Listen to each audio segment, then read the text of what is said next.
We must all work together, have bravery and courage, relying on our empathic senses and trusting our intuition.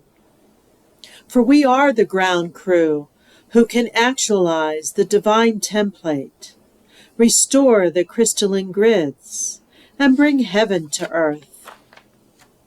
For we have been here from the beginning of the dawn, in many civilizations, through various sagas, in many worlds, both seen and unseen, able to still gather the light with the power of the source within us, to peacefully glide through this world and then to soar to the great sun and beyond.